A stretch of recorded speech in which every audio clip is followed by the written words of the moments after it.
এলাকার ভিতরে দেখবেন কিছু দোকান আছে, যেই দোকানগুলিতে তেমন কোনো মাল মাত্রা নাই, এদের দোকানদার বসে না। এই এলাকায় তো নাই, আমার দেখা এই ইউনিয়নে কয়েক জায়গায় কোনো মাল মাত্রা নাই, কোনো বেচা কেনা নাই, তেমন কিছুই নাই। হেঁটে হয়তো কেতলি অজ্ঞা আর কাপ দুই তিন গেল।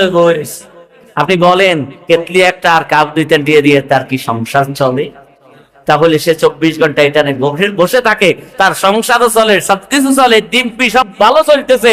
তার মানে সায়ের লাভে যেন যদি সংসার নাই চলে, তাহলে তার সংসারে তো ভালো কেমনে চলে? ডাল মে কুছ কালা হয়। আল্লাহ তাআলা বলেন, ইয়া আইয়ুহাল্লাযীনা আমানু, হে ঈমানদাররা, ইন্নামাল খামরু ওয়াল মাইসির ওয়াল আনসাব ওয়াল আজলামু রিজসুম মিন আমালিশ শাইতান। ঈমানদাররা যে কাজগুলি বর্জন করতে হবে, করতে পারবে না, নিষিদ্ধ 4টা কাজের কথা আল্লাহ রাব্বুল আলামিন এখানে বলছেন। কয়টা? 4টা। 1 নম্বর হচ্ছে খামর, মদ। 2 নম্বর হচ্ছে মাইসির, জুয়া।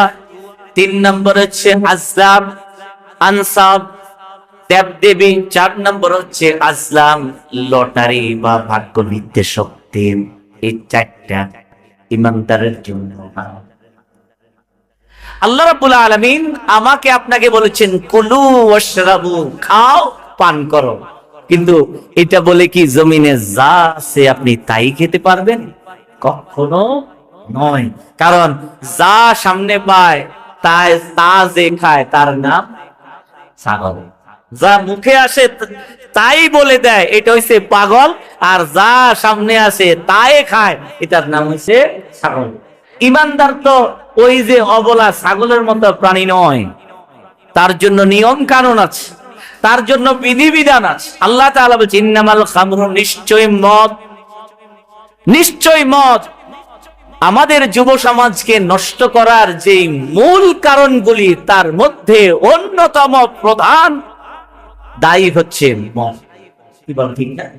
মদ, এই যে মাদক, এটা আল্লাহ রাব্বুল আলামিন ঈমানদারদের জন্য হারাম করেছেন। এখন আপনি দেখেন সমাজের রন্ধ্রে রন্ধ্রে, সমাজের একেবারেই আপনি কোন একটা সমাজ দেখাইতে পারবেন যেটার মধ্যে মাদক নাই? পারবেন না। যেই মাদক আগে ইম্পোর্ট করে মোটা অঙ্কের টাকা দিয়া কিনতে হইতো, খুব রিস্কি অবস্থায় যাইয়া আনতে হইতো, সেই মাদক এখন টাকা দিলেই ওই যে বিকাশে টাকা দিয়া দেয়, ঘরের মধ্যে চলে আসে না? এলাকার ভিতরে দেখবেন কিছু দোকান আছে, যেই দোকানগুলিতে তেমন কোনো মাল মাত্রা নাই, এদের দোকানদার বসে না। এই এলাকায় তো নাই, আমার দেখা এই ইউনিয়নে কয়েক জায়গায় কোনো মাল মাত্রা নাই, কোনো বেচা কেনা নাই, তেমন কিছুই নাই। হেঁটে হয়তো কেতলি অজ্ঞা আর কাপ দুই তিন গেল। আপনি বলেন কেতলি একটা আর কাপ দুইটা দিয়ে দিয়ে তার কি সংসার চলে? তাহলে সে 24 ঘন্টা এটা বসে থাকে, তার সংসারও চলে, সবকিছু চলে, ডিম্পি সব ভালো চলতেছে। তার মানে সায়ের লাভে যেন যদি সংসার নাই চলে, তাহলে তার সংসারে তো ভালো কেমনে চলে? ডাল মে কুছ কালা হয়। এটার পিছনে কারণ আছে। এই যে সমাজের মধ্যে এখন ছোট্ট ছোট্ট গন্ডি দোকান, চায়ের দোকানগুলোতে পর্যন্ত মাদক বিক্রি হয়, হয় না? এত সয়লাভ হয়ে গেছে মাদকের। ক্লাস 6 এর ছেলে, ক্লাস 6 এ পড়ে, এই ছেলে গাঁজা খায়। আপনি যুব সমাজকে রক্ষা করবেন কিভাবে ভাই? 6-7 এ পড়ুয়া ছেলে, তার বয়স হলো কত? এই ছেলে যদি মাদক সেবন করে, সে মাদকের প্রতি আসক্ত হয়ে পড়ে, তাহলে সে তো আজকে মাদক খাইছে, আজকে চলতেছে, এক সময় এই যে নিজের পকেটের টাকা শেষ, এক বাবার পকেট চুরি করবে, এক সময় এলাকার মধ্যে সন্ত্রাসী করবে, এক সময় মাদকের টাকা না পাইয়া আপনি বাবা মাকে হত্যা করতে সে দ্বিধা করবে না। পুলিশ কমিশনারের মেয়ে ঐশীর কথা কি আপনাদের মনে আছে? মাদকের টাকার জন্য নিজে একটা মেয়ে, ছেলে নয়, একটা মেয়ে মাদকের টাকার জন্য নিজের বাপ মাকে, শুধু নিজের বাপ মাকে, তার বাপ শুধু সাধারণ মানুষ নয়, পুলিশ কমিশনার, নিজের হাতে জবাই করে দিছে। এই যে মাদকের করাল গ্রাস, এই যে ক্ষতিকর ছোবল, আপনি এটা থেকে সমাজকে বাঁচাবেন কিভাবে?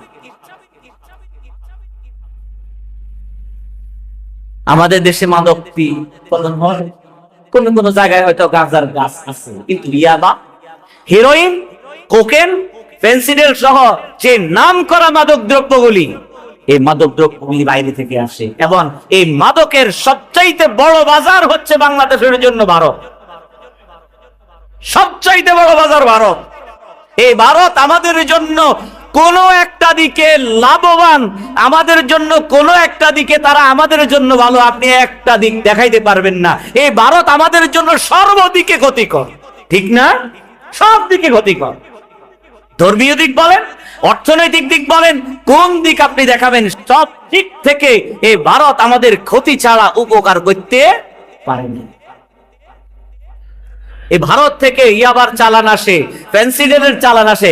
আপনি বলেন ভাই, সীমান্তে যারা বিডিআর বিজিবি গার্ড দেয় তারা কি জানে না কোন পথে মাদক ঢুকে আর বের হয়? সব জানে, সব জানে।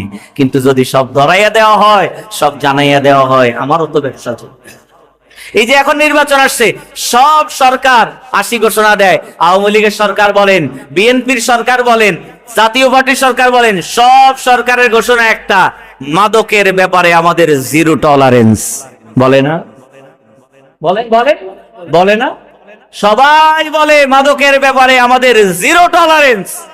বাংলাদেশের সরকার যদি মাদকের ব্যাপারে জিরো টলারেন্স নীতি অবলম্বন করে, তাহলে আমি বলবো কোন এত বড় সন্ত্রাস আর মাফিয়া, এত বড় গডফাদার, যার বুকের এত বড় ফাটা, সরকারকে চ্যালেঞ্জ করে মাদকের ব্যবসা করে, এটা কি করতে পারে?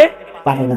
আপনি দেখেন, একটু তলাইয়া দেখেন, সেই নেতা মাদকের বিরুদ্ধে সবচাইতে বড় বড় বক্তব্য দেয়, ওই নেতারই আবার ব্যবসা। একটু তলাইয়া দেখেন, মাঠের মধ্যে বক্তব্য দেয় আমাদের সন্তানকে মাদক থেকে রক্ষা করতে হবে, আমাদের সন্তানকে নেশা থেকে রক্ষা করতে হবে, আমাদের সন্তানগুলিকে ভালো মানুষ বানাইতে হবে।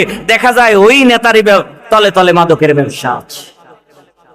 এই যে যারা এই ব্যবসাগুলি করে, যারা এইগুলার সাথে সম্পৃক্ত, যারা আমাদের সন্তানগুলিকে মৃত্যুর মুখে ঠেলে দিচ্ছে এই মাদকের দ্বারা, এদেরকে যারা লালন পালন করে, ওই যে সরকারি, ওই যে প্রশাসন, ওই যে বড় বড় নেতার ছত্র ছায়ায় এরা লালিত পালিত হয়।